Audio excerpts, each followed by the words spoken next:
Every day, millions of people fly, and every day things go wrong. Delays, cancellations, lost bags. It's a familiar story. To make things right, airlines often issue travel vouchers as a sign of goodwill. But what if someone on the inside figured out how to turn that system into their own personal ATM?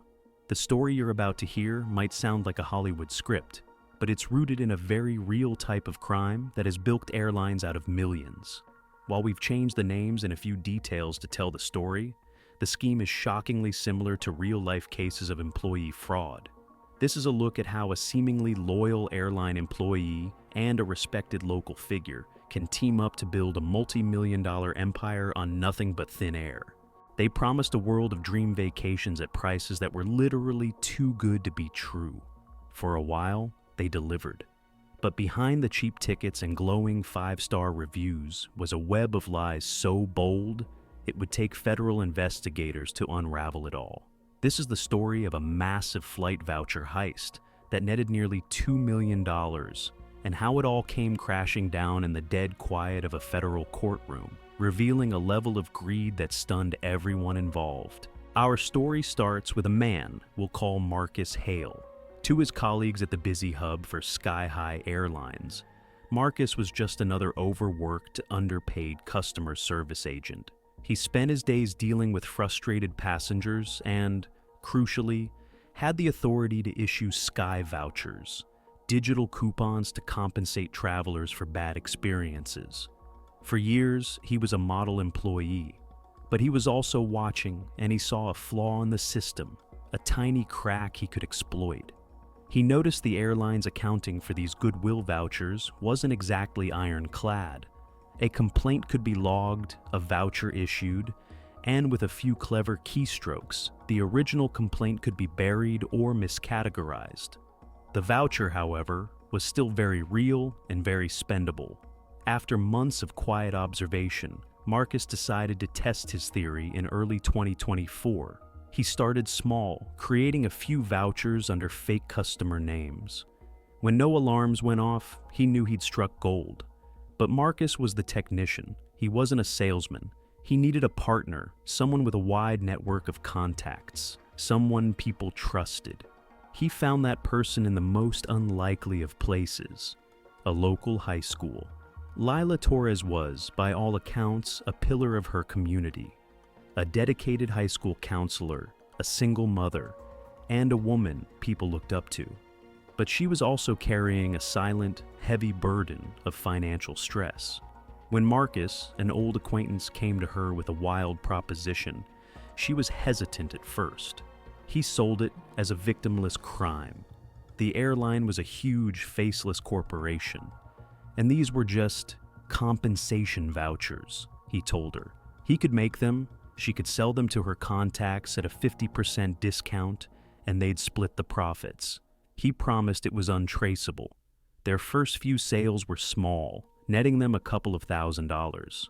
Lila told her friends she was getting a special employee deal through a contact. The flights were real, the tickets worked, and nobody suspected a thing. The money was life-changing, and the thrill was intoxicating. For Lila, it was the answer to her problems. For Marcus, it was the score he felt he deserved. The partnership was on, and the fuse was lit. What started as a side hustle quickly exploded. The demand for discounted travel was bottomless, and their ambition grew with every sale.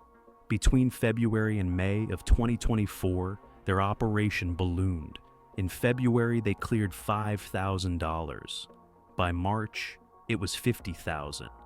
By May, Marcus had generated 5,127 fraudulent Sky vouchers, with a staggering face value of $1.9 million. To keep up, Lila took the business online.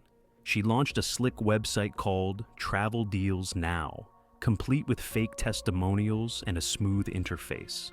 Customers bought the vouchers, got a legitimate code, and booked their flights on the official Sky High Airlines website. None the wiser. Money poured in, and Lila, the once cautious school counselor, became the face of a booming black market travel agency. But greed changes people. Swimming in cash, Lila started getting reckless. She bought a luxury car and took expensive trips, often using her own stolen vouchers, while depositing huge sums of cash that started raising red flags. She even brought her cousin, Jamal, into the fold, feeding him the same line about legitimate perks. But Jamal wasn't buying it. "Lila, what is this?" he asked her during one tense call. "This can't be legal." "It's compensation vouchers," she snapped back, her voice defensive. "It's harmless." Jamal knew better. He saw his cousin changing into someone he didn't recognize. He reluctantly helped sell a few vouchers, but the guilt ate at him. Meanwhile, back at Sky High headquarters, a problem was brewing. An anomaly of this size can't hide forever. A junior auditor running a routine analysis noticed a number so wild it practically jumped off the screen.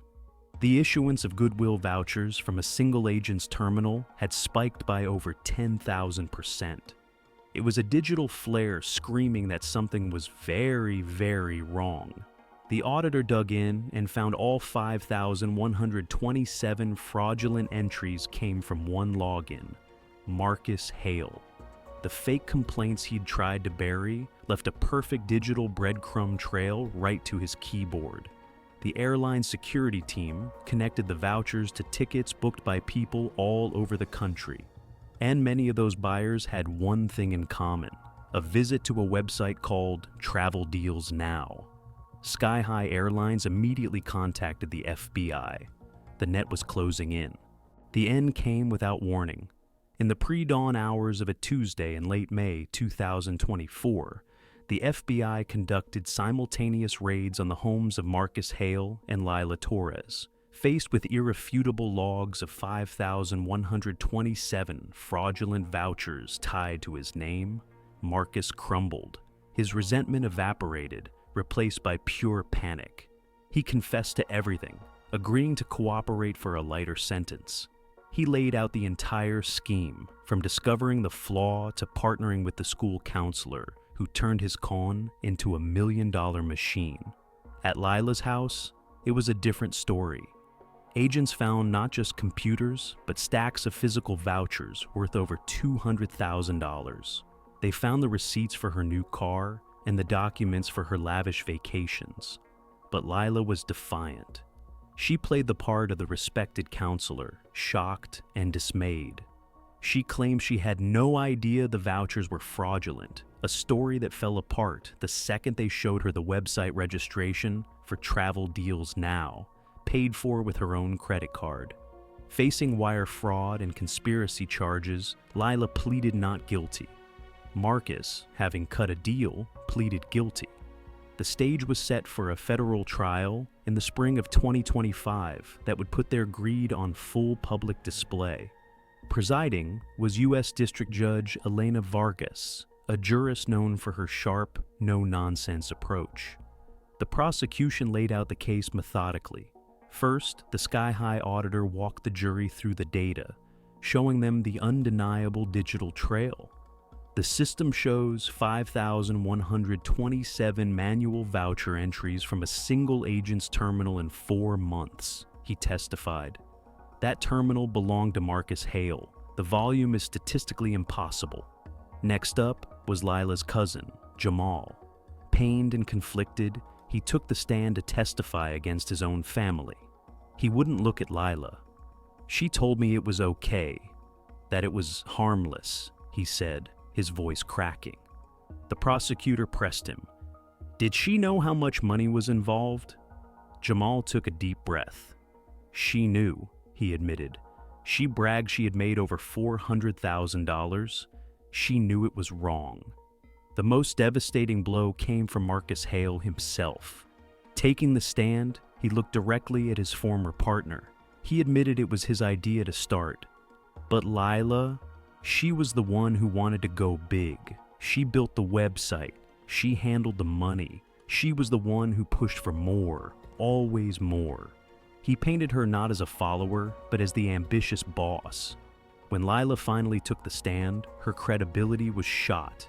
She tried to project the image of a caring counselor duped by a criminal. "I'm a school counselor," she pleaded. "I help children. I am not a crook. I thought they were legitimate corporate perks." The jury didn't buy it. They deliberated for less than 3 hours. The verdict: guilty on all counts. In the end, Judge Elena Vargas handed down the sentences.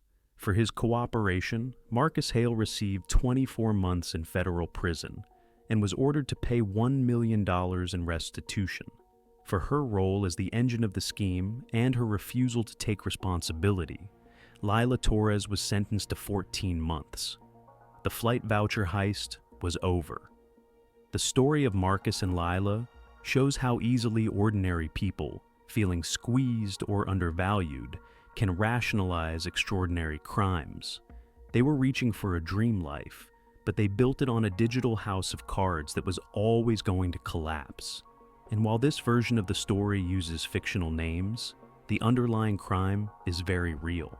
In recent years, airline employees and their partners have been indicted for schemes almost identical to this one, involving nearly $2 million in fraudulent vouchers. It's a powerful reminder that there's no such thing as a victimless crime, and in a world where everything leaves a digital footprint, the truth always finds a way out.